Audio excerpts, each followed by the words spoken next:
Bob blwyddyn mae yna rywle ar draws 500,000 o wartheg Gwyddelig yn cael eu prynu i'w pesgu gan ffermwyr yng Ngwledydd Prydain, ac mae 90% o'r rhain yn cael eu cario gan yr rheilffydd Prydeinig.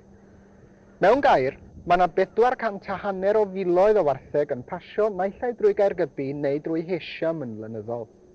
Yr hyn sy'n cynnal y gwasanaeth yng Chaergybi ydy cefnogaeth y ffermwyr mawr o'r tu draw i'r ffin. Dim ond 6% o'r gwartheg sy'n dod i Gymru, tra bod cymaint a 10 ar 20% yn mynd i ganolbarth Lloegr ac 20% arall i'r Alban. Fe fu llosgi Pont Britannia o ganlyniad yn ergyd drom iddyn nhw.